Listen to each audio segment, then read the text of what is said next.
when did the shooting start?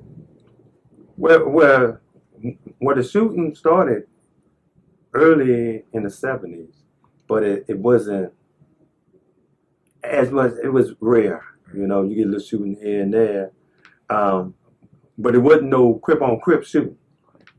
That's what you didn't get, and that wasn't tolerated back in the early 70s. You know, the shooting like when Little Country got killed. You know, you had little shooting here when Cookie Man got killed. Yeah. 75. In 75, you know. You had little shooting here and there, but it was rare. It was more fighting and so forth. And then everybody didn't have guns. You know. You might have a neighborhood, they might just have 2-3 guns in their neighborhood back then. But like I was saying earlier, Mafia, we had guns because we were breaking in folks' houses. You know, back in the day when they nobody youngsters probably don't even understand this one, or even know what zip gun means. You know what I'm saying? But you know, some little G's know. You know, we used to take a pipe with open end and fit a bullet into it and have a big one. They used to have these big industrial rubber bands, and you would wrap a smaller nail or something thick that can fit into it, and you zip it and pop, and it hits the bullet and shoot it. But you holding a pipe. Yeah. You know what I'm saying? So it don't even look like a weapon, but it was deadly. You know what I'm saying? So those that didn't have real weapons, that's what we use, manufactured weapons. You know what I'm saying? Yeah. That's what we call a one-shot Ursa. One-shot Ursa. You had one shot. So it wasn't no reloading unless everybody got scared and ran. But yeah, and then they even used the cane for a weapon. Yeah. So look, Cat, when the Swans came out, a lot of them was Crips, they your friends. When did the beefing really start? Well, when the Swans first came out, they didn't fight East Side Crips because they was Crips. And like say, well, I knew a lot of them. Like Big Reggie stayed in my hood before they moved over there. So I went to elementary school with him. I used to walk to school with him. So when the Swans first was coming out, around in 72, early 72, there was no real beef between them and us. But once the youngsters started being Swans over there, they never were Crips. So, okay, we Swans, they Crips. Okay, we supposed to fight them. So, but now, the Swans used to have beef with the Hoovers when they first come out. They used to have beef with them, but they would never fight us. Then, around about the mid, like 76, 77, then that's when slowly but surely the beef started. But it was no gunplay. The fighting here. They run across a few of my homies on their side because they never came on our side of the central. But a few of my homies go on that side, and they do a little fighting with the kitchens then. But they main battle was with the Hoovers then. I know you say you went to Washington. Did you ever attend Fremont? Yeah. I went to Fremont. When I graduated from Edison, I went to Fremont for about 3 months. And I went to jail from Fremont. Up in Fremont. Got caught with a gun and all that. Went to juvenile hall and all that. Then I went to, I got kicked out of all city schools, for having a gun on campus. Yeah. So I went to Vernon Day for a semester. Then, when they reinstated, they reinstated me back into LA City School, but they sent me to Huntington Park. Now, I'm up there with the Pueblo, and Bishops. And matter of fact, that's when they united, Pueblos and the Bishops, in 1973. You know, but I went there, I got kicked up out of there because I was a Crip. And I believe I was probably the only Crip there, or maybe it was one more, you know. So I got kicked up out of there. Then they were sending me back to Fremont, you know. I got a call saying that now you attend Fremont. I went to go check in Fremont, and the principal heard the vice principal say my name, and he said, Bartley? He said, no, Bartley going to Washington. And that's when they sent me to Washington, you know. What gangs was at Fremont when you went there? When I went to Fremont, well, they had another gang that no one speak of, didn't last long, was small, was the Walnuts. They was there at the time. Now, when I first going to Fremont, it wasn't no such thing as Hoovers then. You know, the Figaro Boys was dying down at that time, but there was no Hoovers when I was first going to Fremont. They had Crips there. That was about the only game was at Fremont. When I did a few little Walnuts to Crips. Before the Avalon Garden turned Crips, they had Garden boys going there. Kitchens went there? Yeah. Well, then there was no Kitchens when I first, because they was Bozilla boys. Okay. When I was first going to Fremont, it was just the Swans was just starting up. Then they was there, but like I say, they didn't fight no the East Side Crips. So it was pretty much Crips at Fremont then. So just to be clear, you was at Fremont at what year? I started going to Fremont in 1972. Okay. And you checked out? Well, I got kicked up out of there like 3 months later. Okay. 72. Okay. But when I was coming back, it was 73. All right. Then you got the Hoovers. You got the I went to Hoovers Fremont there. too. Okay. I went to Fremont for like 3 weeks. 3 weeks. Yeah, I went to jail. Yeah. That's what I'm saying. I was there 3 months and went to jail. But yeah. When I was checking back in, you had Hoovers there then, Kitchens, Swans was there, and yeah, it was just pretty much Crips there still. Do we got an 8-9 coming here today?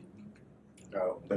Yeah, I don't think Tom was gonna come, but I talked to him earlier. He, you know, they had a function at the park. You know, yesterday he probably faded. Huh? Yeah. Hey, so because I was gonna ask, you might still be able to answer what I would ask the 8-9. When did Neighborhood Family come out? Neighborhood Family came out, what, 78, 70, 79, along that time. Because I was in jail when but before I went in, there was still Neighborhood Crips. All right. So it's true the families branched off the Crips. Yeah. There was Neighborhood Crips. There was 8-9 Neighborhood Crips. Yeah, that's what I heard. Because 8-9 had all that area over there. You know. And even Big Wolf stayed on that side. Gangsta John stayed on that side. Central. Yeah, across Central. Yeah. Yeah, and They on 92nd and Central. yeah. And they I got in jail, they was families. You know, and when I got out, Swans was a lot bigger then on the side. And the reason why Swans got big over there, because we wasn't hanging over there. We was hanging on my side of Central. You know, wasn't nobody hanging. Even though we still had quite a few homies over there from 76th Street East Coast, wasn't nobody really hanging over there. So all them little youngsters that was growing up, what they saw was red. So okay, you're gonna look up to that. Yeah. So what happened to the castles? They just died out? Yeah, the castle died out. Like I say, they died out just like the mafia because everybody was wearing the Stacey Adams and Boss Man. When did Main Streets come out? Main Street came out early 70s also. You know, like 73, 74.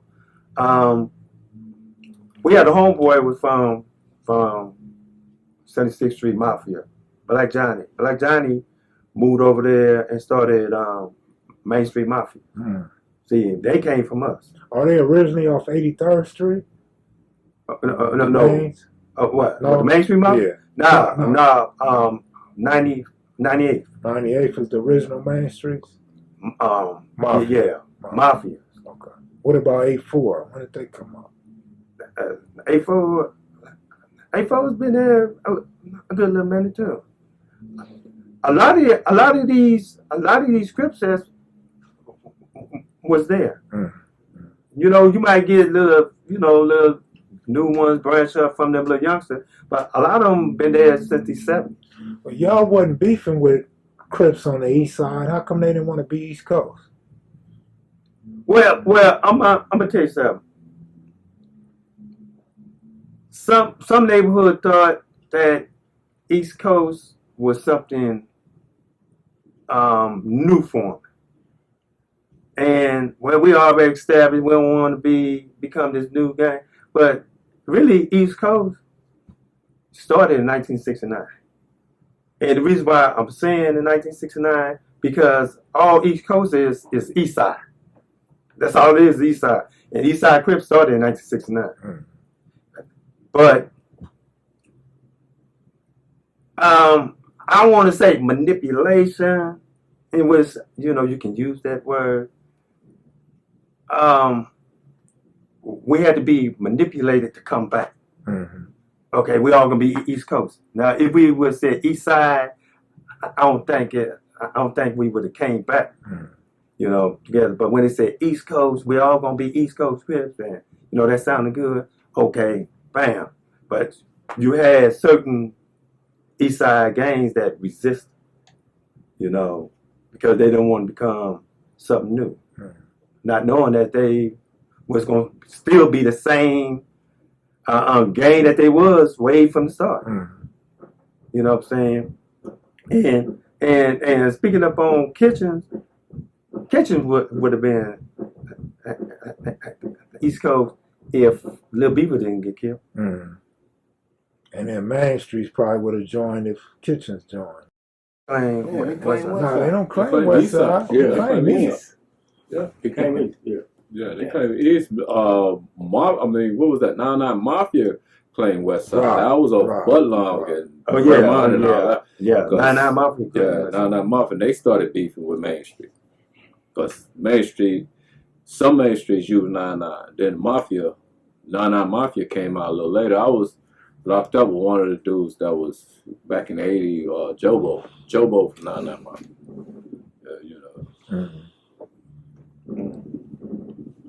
Yeah, East Side history deep, Yeah. man.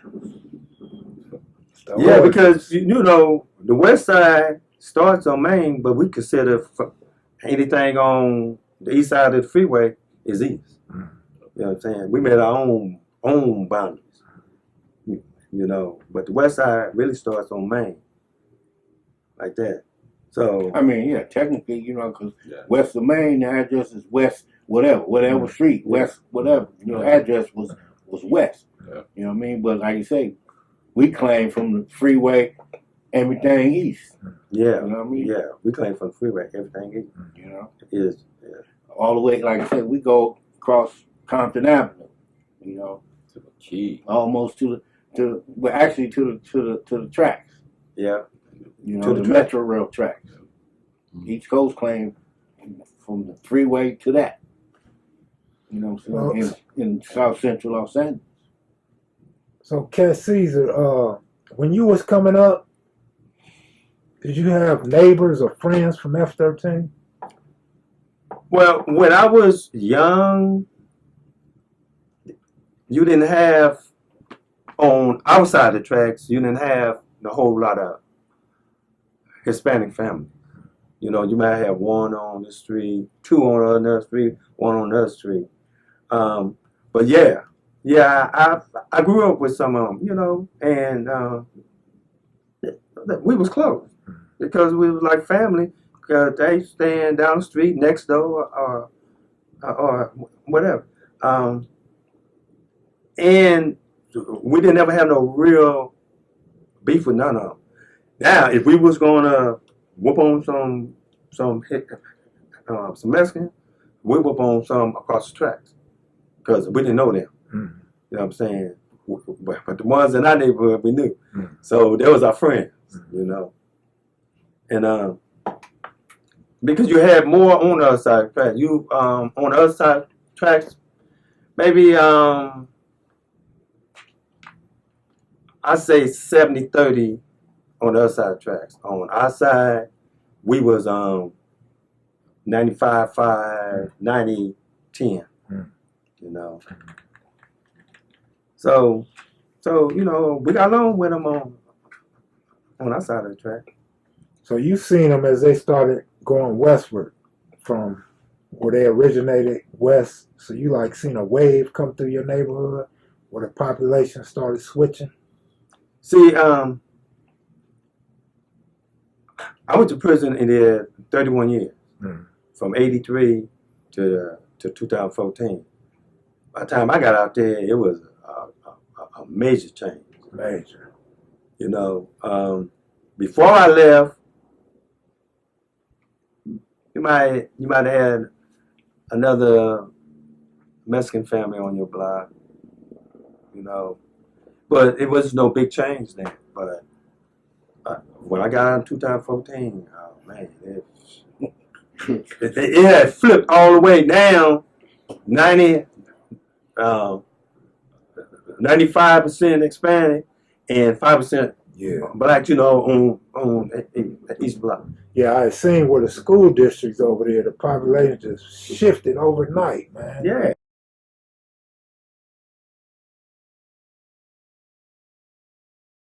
That's everywhere though. Yeah.